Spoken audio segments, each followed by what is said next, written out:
और यूपी की सियासत से जुड़ी इस वक्त की बड़ी खबर का रुख करेंगे। यूपी राजभर से मिलने पहुंचे परिवहन मंत्री दयाशंकर सिंह। एसपी कार्यालय पहुंचे परिवहन मंत्री दयाशंकर सिंह। मुलाकात को लेकर कई कयास लग रहे हैं। हालांकि कुछ दिन पहले भी दयाशंकर सिंह एसपी ऑफिस में ही ओपी राजभर से मिले थे। पूर्वांचल से ही आते हैं ये दोनों नेता। बलिया से दयाशंकर सिंह और उसी इलाके में ओपी राजभर की पार्टी की थोड़ी बैठ भी है और लगातार कयास लग रहे हैं कि क्या 2024 लोकसभा चुनाव से पहले एक बार फिर से एसबीएसपी यानी ओपी राजभर की पार्टी बीजेपी के साथ आ सकती है। बीजेपी को डेंट किया था, नुकसान पहुंचाया था एसबीएसपी ने समाजवादी पार्टी के साथ गठबंधन कर पूर्वांचल में। और ऐसे में बीजेपी जानती है कि क्या अहमियत पूर्वांचल की पॉलिटिक्स में राजभर की पार्टी की है।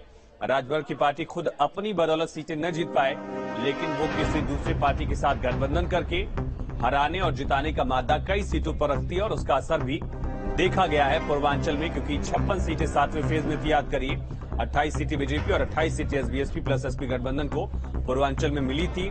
कई ऐसे जिले थे जहां बीजेपी खाता तक नहीं खोल पाई और उसमें सबसे अहम आजमगढ़ भी था, जहां बीजेपी एक सीट तक जीत नहीं पाई। बीजेपी के कुछ बड़े चेहरों को भी पूर्वांचल में हार देखनी पड़ी थी और उसमें एसबीएसपी का वोट ट्रांसफर एसपी के लिए जो था वो एक बड़ा फैक्टर था। और यही तमाम फैक्टर्स हैं जिसकी वजह से बीजेपी एक बार फिर इस कोशिश में है कि ओपी राजभर की पार्टी गठबंधन में आए। और वो देखा भी गया, जब राष्ट्रपति चुनाव हुए थे तो ओपी राजभर की पार्टी ने बीजेपी प्रत्याशी के पक्ष में वोट किया था। तो यूपी की सियासत से जुड़ी बड़ी खबर है। हालांकि इसके पहले भी एक बार परिवहन मंत्री दयाशंकर सिंह एसबीएसपी कार्यालय ही जाकर ओपी राजभर से मिले थे। 10 दिन से कभी वक्त उसमें गुजरा। ब्रजेश पाठक के साथ ओपी राजभर की कई तस्वीरें सामने आती रहती है कई कार्यक्रमों के दौरान की। और एक बार फिर से दयाशंकर सिंह एसबीएसपी कार्यालय पहुंचे। सीधा रुक करेंगे संवाददाता पवन सिंह हमारे साथ लाइव कनेक्ट हैं। पवन, मुलाकात को लेकर क्या कयास, क्या 2024 के लिए गठबंधन के आसार दिख रहे हैं बीजेपी प्लस एसबीएसपी में? हाँ, देखिए बिल्कुल तस्वीर साफ है। दयाशंकर सिंह और ओम प्रकाश राजभर से जब मैंने बात की, दोनों लोगों ने इस बात को एक्सेप्ट किया कि विकल्प केवल यही है, यानी भारतीय जनता पार्टी के साथ ओम प्रकाश राजभर 2024 से पहले निश्चित तौर पे आ जाएंगे।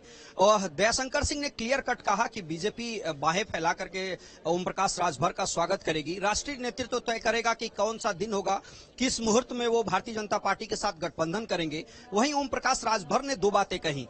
पहली कि नगर निकाय का जो छोटा चुनाव है, चूंकि कार्यकर्ता लेवल की पार्टी है, उनकी पार्टी में बड़े नेताओं की कमी है, लिहाजा नगर निकाय के चुनाव में अगर वो गठबंधन करते हैं या भारतीय जनता पार्टी के साथ जाते हैं तो उनके कार्यकर्ताओं को तरजीह नहीं मिलेगी और संगठन उनका मजबूत नहीं हो सकता। लिहाजा जो नगर निकाय का चुनाव है वो अकेले दम पे चुनाव लड़ेंगे, लेकिन 2024 के लिए विकल्प खुला है। सवाल उनसे जब पूछा गया कि आपके पास विकल्प क्या है, बहुत सारे विकल्प की बात कर रहे थे लेकिन नाम नहीं बता पा रहे, क्योंकि बिल्कुल साफ है कि बीएसपी ने साफ कर दिया है कि ओम प्रकाश राजभर रुक करेंगे, समझने की कोशिश करेंगे कि क्या मायने मुलाकात के हैं। लेकिन पवन ने बातचीत की है ओपी राजभर और दयाशंकर सिंह से, एक्सक्लूसिव बातचीत।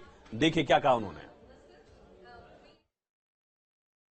परिवहन मंत्री दयाशंकर सिंह वरिष्ठ नेता है भारतीय जनता पार्टी के भी, और ओम प्रकाश राजभर जो राष्ट्रीय अध्यक्ष हैं सुभाषपा के, दोनों लोगों से लगातार कई मुलाकात हो रही है, हमारे साथ हैं। इस मुलाकात को कैसे देखा जाए? रामनवमी के अवसर पे, शुभ अवसर पे इस मुलाकात को कैसे देखा जाए? देखिए, रामनवमी थी आज, तो हम लोग रामनवमी में एक दूसरे को बधाई देते हैं, तो उसी के उसमें मैं भी आया यहाँ पे और ऐसे भी मिलता रहता हूँ। कुछ हम लोग के लोकल इश्यूज भी थे, उस पर भी चर्चा हुआ और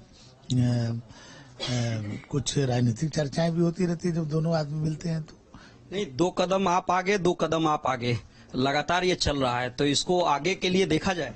आगे देखिए, आगे हमारे राष्ट्रीय नेतृत्व आप जो है वार्ता करेंगे राष्ट्रीय स्तर पर। तो क्योंकि जब भी बात हुई है, पिछली बार भी जब गठबंधन में आप आए थे तो माननीय अमित शाह जी से बात करते थे, उनके माध्यम से बात करते थे। हम लोग से क्यों बात करेंगे? क्योंकि ओम प्रकाश जी की बात हम लोग के स्तर की नहीं होती है। संबंध तो पुराने, जब भी होती है तो राष्ट्रीय स्तर पर इनकी वार्ता होती है, सीधे बात करते हैं। और जब भी इनको बात करनी होगी तो हमारे सभी नेतृत्व जो है, राष्ट्रीय नेतृत्व, इनसे सीधे संपर्क में रहता है। हम तो बस केवल हम लोगों का आपस में एक औपचारिकता, हम लोग मिलते रहते हैं। आप क्या चाहते हैं? नहीं, मैं तो सदैव चाहता हूं कि हम लोग के साथ रहें, क्योंकि पहले भी मैं कहता था कि भाई गए हैं तो बेमेल जगह पर गए हैं, बेमेल गठबंधन है। आपका यदि सही गठबंधन कहीं हो सकता है तो भाजपा के साथ, क्योंकि वैचारिक रूप से जो चीजें आप दलितों, मजदूरों, किसानों, वंचितों की लड़ाई लड़ते हैं, मोदी जी का 9 साल का कार्यकाल ऐसे ही लोगों की लिए समर्पित है। तो इसलिए जो स्वाभाविक रूप से तो हम लोग के नजदीक है, तो जहाँ वैचारिक चीजें मिलती हो वहाँ ज्यादा लंबे समय तक गठबंधन चल सकता है। जहाँ वैचारिक चीजें नहीं मिलती है वहाँ गठबंधन कैसे चले? निश्चित तौर पे ओम प्रकाश जी, वैचारिक गठबंधन, क्योंकि विचार मिलना बहुत जरूरी है। बेमेल जो गठबंधन होता है वो टूट जाता है, जो टूट गया, जो देखने को मिला लगातार आरोप। तो आने वाले समय में बहुत नजदीक एक बड़ा चुनाव है, रूट लेवल का चुनाव है, तो क्यों नहीं आगे बढ़ते हैं आप? हम कहाँ पीछे हैं, दोनों लोग तो बैठे हैं। तो नगर निकाय लड़ा जाए साथ में? अकेले अपने दम पर चुनाव लड़ेंगे। अरे पश्चिमी उत्तर प्रदेश में भारतीय जनता पार्टी का आप साथ लीजिए, पूर्वी उत्तर प्रदेश में बीजेपी आपका साथ ले। कि स्थानीय निकाय चुनाव भारतीय समाज पार्टी अकेले अपने दम पे लड़ेगी। हमारे बड़े भाई, हमारी मुलाकात शिष्टाचार मुलाकात है। हम अक्सर, कल भी आपके यहाँ मैं गया था, आप भी हमारे यहाँ अक्सर आते रहते हैं, हम भी जाते रहते हैं। हम दोनों लोग एक ही जिले के रहने वाले हैं, बगल बगल विधानसभा है दोनों लोगों की। फर्क सिर्फ इतना है कि आपकी पार्टी दूसरी है, हमारी पार्टी दूसरी है, लेकिन लड़ाई एक है। जैसा भाई बता रहे हैं, लड़ाई सबकी एक है। सभी लोग प्रदेश की जनता का विकास चाहते हैं, देश का विकास चाहते हैं, प्रदेश का विकास। सिर्फ रास्ते अलग अलग हैं। कभी कभी रास्ते जाके मिल जाते हैं, कभी फिर रास्ते अलग हो जाते हैं। ये रास्ता 2024 तक मिलेगा या नगर निकाय में कोई संभावना है? क्योंकि अब आपके पास विकल्प अकेले या तो बीजेपी, और कोई विकल्प तो है नहीं। राजभर के पास तो इतने विकल्प हैं कि जगह नहीं है। जरा बताइए ना। नहीं, अभी वो विकल्प नहीं बताएंगे। आज का विकल्प सिर्फ इतना है कि स्थानीय निकाय चुनाव भारतीय समाज पार्टी अकेले अपने दम पे लड़ेगी। अखिलेश जी के साथ लड़ करके शायद कुछ फायदा हो आपको? नहीं, अखिलेश जी तो खुद भारतीय जनता पार्टी की सरकार बनाने के लिए लड़ रहे हैं। अखिलेश जी थर्ड फ्रंट बना रहे हैं वो? अरे वही, इसी भाई तो बता रहा हूँ। थर्ड फ्रंट में भारतीय जनता पार्टी और उनकी जो बात तय हुई है कि देखो, उनको अपने साथ रखो जो तुमको वोट न दिला पावे। उदाहरण देख लीजिए, ममता जी अखिलेश जी को कई वोट दिलाएंगी, केसीआर यूपी में कई वोट दिलाएंगे, लालू जी आके कई वोट दिलाएंगे। यह तो गठबंधन है।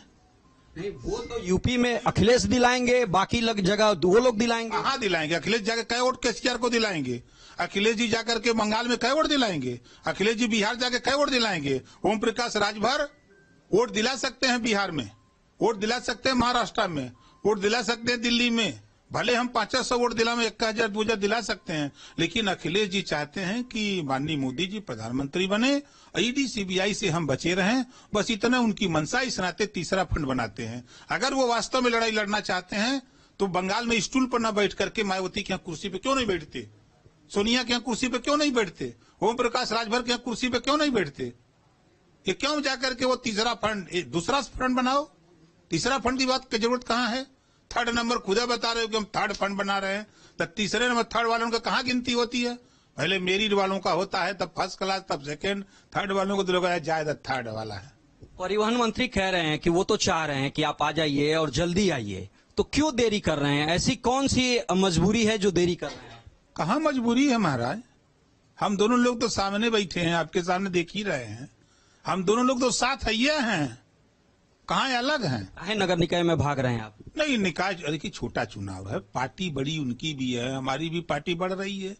छोटा चुनाव है, नेता लोग नहीं लड़ेंगे, गठबंधन में कम सीट मिलेगी तो हमारे नेता लोग कहाँ लड़ेंगे? लोकसभा तो उतना बड़ा चुनाव लड़ नहीं सकते, विधानसभा हमारे छोटे नेता लड़ नहीं सकते, तो ये स्थानीय निकाय चुनाव, पंचायत चुनाव नहीं लड़ेंगे। इस नाते हम जानबूझ करके स्थानीय निकाय चुनाव अपने नेताओं को लड़ाने के लिए कि लड़ो भाई, तुम भी पहलवान बनो, सीखो, भाषण देना सीखेंगे, कुर्ता पैजामा पहनना सीखेंगे, दरोगा सिपाही एसडीएम से बात करना सीखेंगे। ये सिखाने के लिए हम लोग लड़ते हैं। जब वो टाइम आएगा, जब टाइट हो जाएंगे, तो फिर भिड़ान होगा। निश्चित तौर पे लास्ट सवाल आपसे, ओम प्रकाश राजभर जी भी क्लियर कर रहे हैं कि छोटा चुनाव है, इसमें अपने संगठन को मजबूत कर रहे हैं वो। 2024 क्लियर कट आप दोनों लोग साथ लड़ रहे हैं, देखिए, ये दोनों साथ लड़ेंगे। ये दो हमारे, ये भी राष्ट्रीय अध्यक्ष हैं, हमारे भी राष्ट्रीय अध्यक्ष हैं, हमारे राष्ट्रीय नेता हैं, अमित शाह जी हैं, नड्डा जी हैं, तो इनकी बात तो वहाँ होती है ना। तो बोल रहे हैं कि हम लड़ेंगे, अभी तो केवल ये तो तैयारी है। हाँ, तो ये भाई इन लोगों की जो मीटिंग होती है हाई लेवल पे होती है। हम लोग तो बस अपने विधानसभा में क्या हो रहा है, आपके विधानसभा में क्या हो रहा है, क्या होना चाहिए।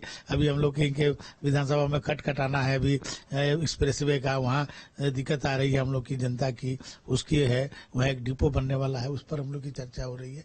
और आगे वाली बात तो ये स्वयं बात करेंगे राष्ट्रीय स्तर पे। निश्चित तौर पे शुभ अवसर पे खास तौर से ओम प्रकाश राजभर भी इस बात को मानते हैं कि जो निकाय चुनाव है वो अकेले लड़ेंगे, लेकिन आने वाले समय के लिए रास्ता खुला है। और दयाशंकर सिंह जो परिवहन मंत्री हैं, बीजेपी के वरिष्ठ नेता हैं, उनका भी साफ तौर पे कहना कि हम खुले दिल से इनका स्वागत करते हैं। जब इनकी मर्जी हो वो आए, राष्ट्रीय नेतृत्व से बात करें और भारतीय जनता पार्टी के साथ चुनाव लड़ें। वीडियो जर्नलिस्ट दीपक राणा के साथ पवन सिंह सेंगर, न्यूज स्टेट, लखनऊ। तो ये सुपर एक्सक्लूसिव बातचीत आपने सुनी। यूपी की सियासत से जुड़ी एक अहम तस्वीर यहां बनती दिख रही है। लेकिन पवन, क्या राजभर रिलायबल हैं, ये बीजेपी मानेगी? और साथ साथ राजभर की पार्टी का रोल 24 के चुनाव में क्या होगा, जब निषाद पार्टी और अपना दल एस बीजेपी गठबंधन में ऑलरेडी है? देखिए, ओम प्रकाश राजभर के पास विकल्प की कमी है और भारतीय जनता पार्टी इस बात को जानती है कि पूर्वी उत्तर प्रदेश में, खासतौर से आजमगढ़, रसड़ा, बलिया, मऊ, गाजीपुर में अगर ओम प्रकाश राजभर को लेते हैं तो निश्चित तौर पे जो समाजवादी पार्टी का फैक्टर है वहां पे, उसको ओम प्रकाश राजभर कम करेंगे। और जो सीधे तौर पे अगर 2019 के लोकसभा चुनाव को जब आप देखेंगे तो उसमें देखेंगे कि समाजवादी पार्टी मजबूत पार्टी के तौर पर पूर्वी उत्तर प्रदेश में उस चंक में दिखाई दी।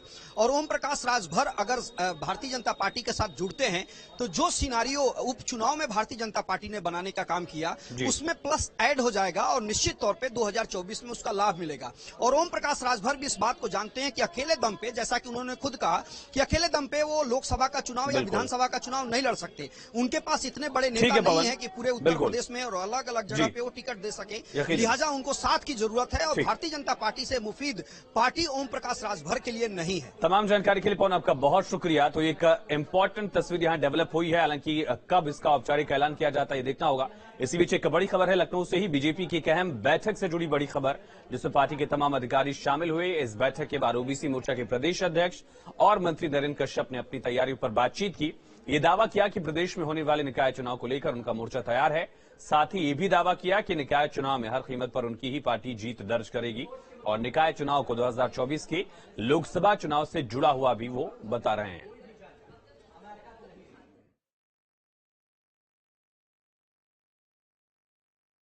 पार्टी का लक्ष्य प्रदेश की सभी निगम, नगर पालिकाएं, नगर पंचायतों को जीतने का है। सभी मोर्चों को ये दायित्व मिला है कि जिस प्रकार से पिछले 4 चुनावों में 2014, 2019, 17 और 22 में उत्तर प्रदेश की जनता ने भारतीय जनता पार्टी को अपना आशीर्वाद दिया है, नगर निकाय के चुनाव में भी भारतीय जनता पार्टी को उससे भी अधिक सफलता प्राप्त करने के लिए जनता के बीच जाना है। एक आध दिन में अधिसूचना हो जाएगी, जैसे मुख्यमंत्री जी को बेटर लगेगा। और मैं समझता हूं कि चुनावी समर इस समय शुरू हो ही चुका है और भारतीय जनता पार्टी तो हमेशा ग्रास रूट पर कार्यकर्ताओं के साथ संपर्क संवाद बना के चुनाव के अभियान को बराबर चलाती रहती है। तो कुल मिलाकर नगरीय निकाय चुनाव बहुत जल्दी मेरे ख्याल से घोषित होने वाला है